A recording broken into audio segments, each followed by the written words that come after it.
Hello, ladies and gentlemen, and welcome back to another episode of the One Meal Channel. And if you are new here, then welcome. Yesterday, we made a nice plump rotisserie chicken, roast chicken inside of the oven with extremely crispy skin. And today, we're going to be making chicken and dumplings. And so I've taken the chicken, I've parted it out. We kept the breast meat intact, the legs intact, and then we shredded the thighs and the wings and everything else, and just put it into the crock pot.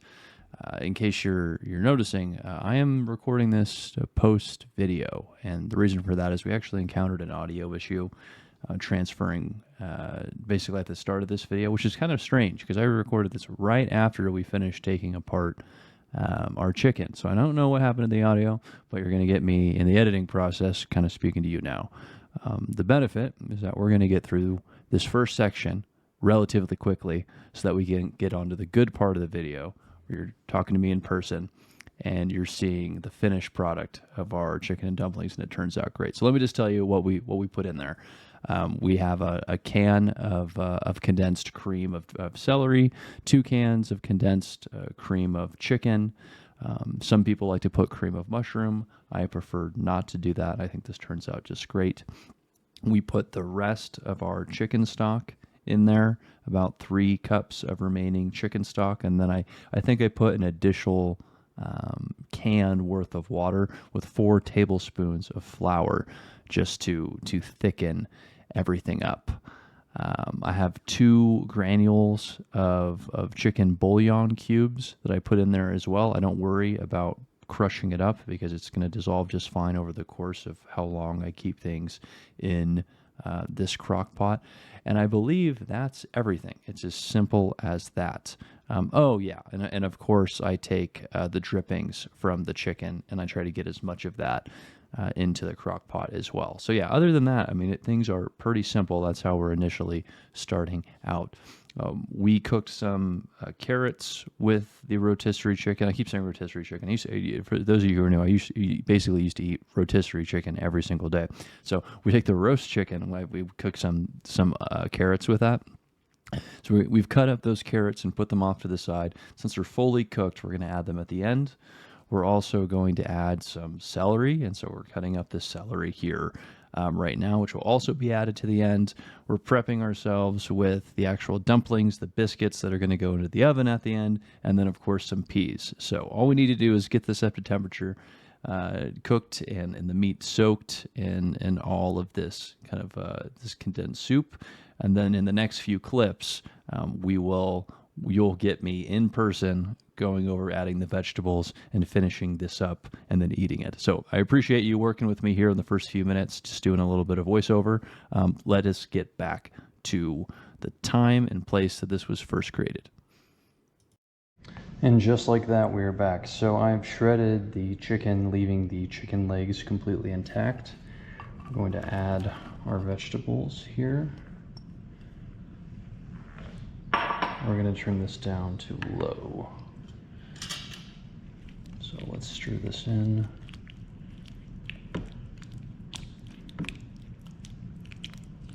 This should be good. Yeah, everything is thickened up exactly how I want it to be as well, which is good.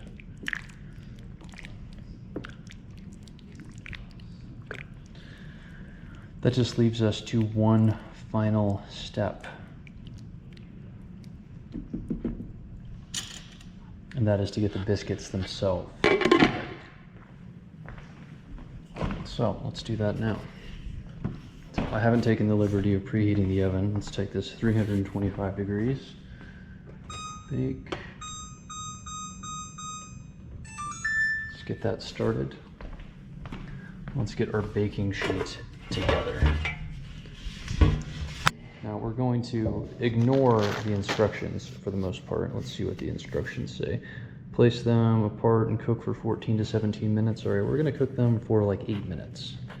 We want this to be partially cooked all the way through so that we don't have super flaky biscuits falling apart and just mixing with the broth that we have. We want them to actually stay, you know, like real dumplings. So let's see if we can do this without making a mess. The answer is yes.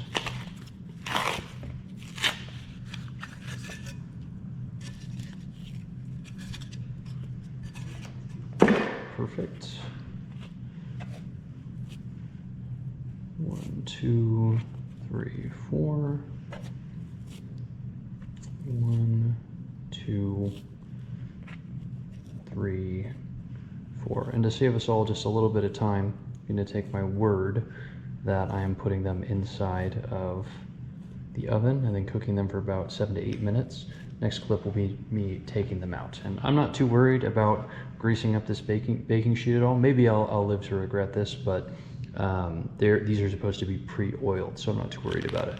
What we'll do is, once this comes out, we'll open up our peas and we'll throw our peas in there because these things really don't need to cook and they're thawed relatively well. So I'll see you in the next clip.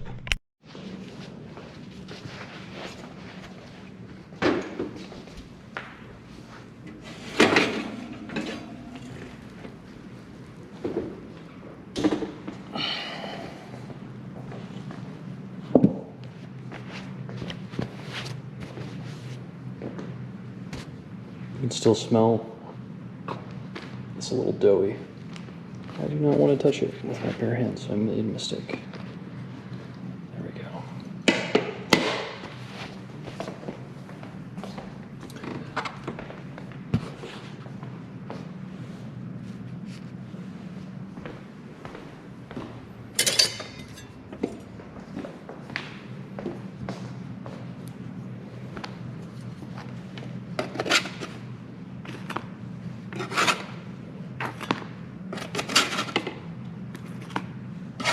That one was really oily.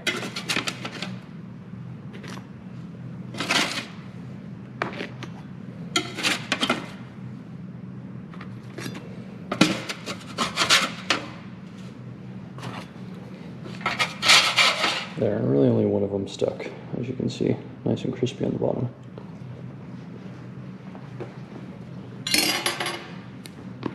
Okay, this is the most important part. Cut them into fourths.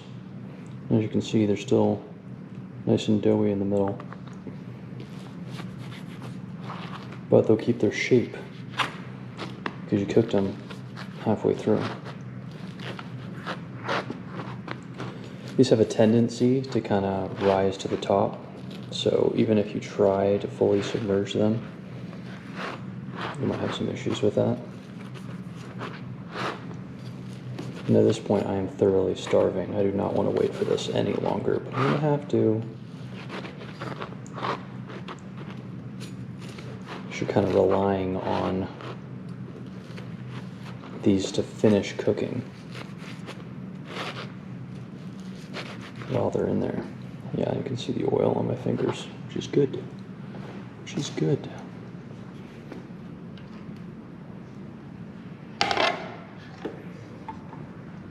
So make sure these go in separately.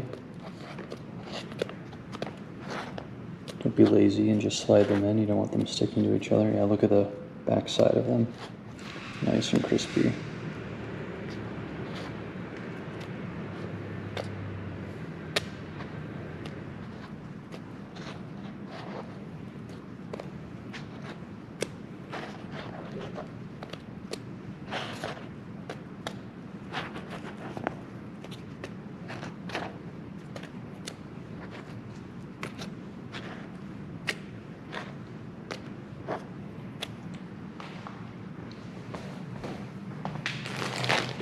And you know what? Don't be like me. Put your peas in there first. So that your peas actually end up underneath them rather than on top of them. It's okay though. Half a bag. Just to add a little bit of texture. And here we go.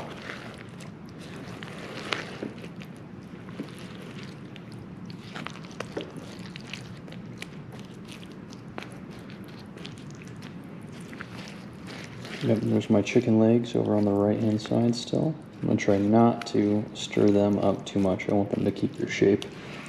I want them to stay on the bone. That's my roommate in the garage Doing car stuff as always. Hard at work. All right. Less than an hour ago, and we'll be serving. Looking forward to it. All right, and it is time. We have waited long enough. So we're going to break in to the chicken and dumplings. Frankly, this looks perfect to me. I've made chicken and dumplings before, and I think this is great. This is for the roommate. We're gonna add some Cajun spice seasoning.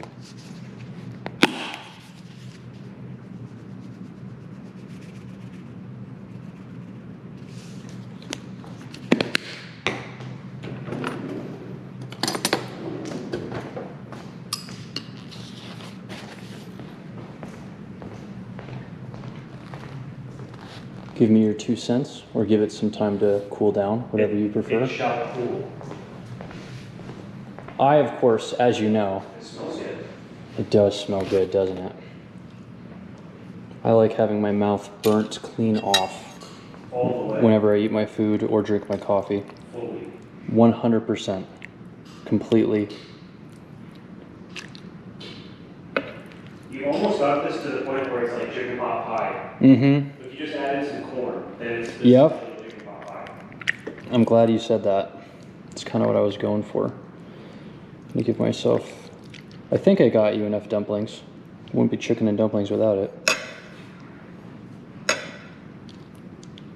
It is not too hot. Okay, good. I'm giving myself a leg. Not sure the warm it up.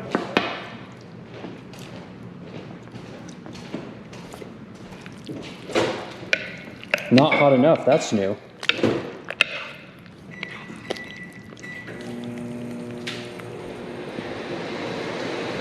The cake looks awesome.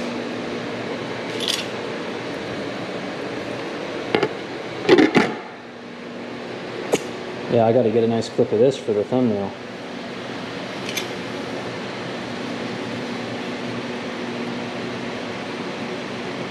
Boom.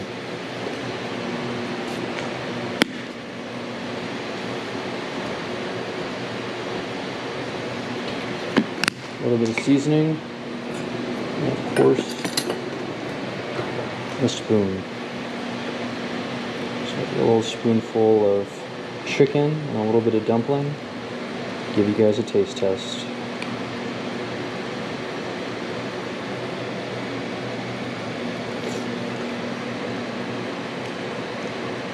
Mmm.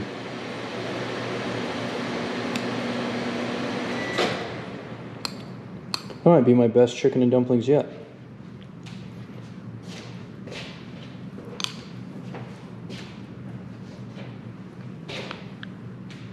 I'm gonna get some carrot in this too, see how the carrots turned out.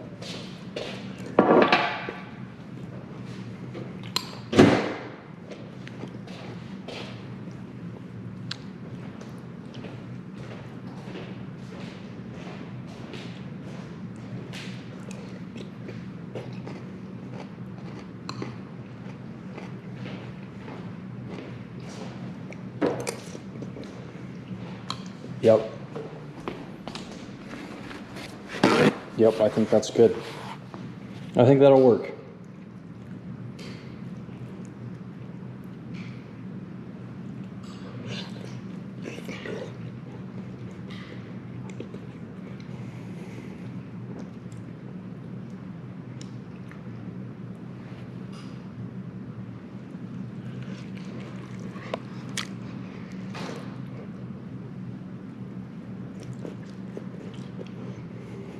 Well,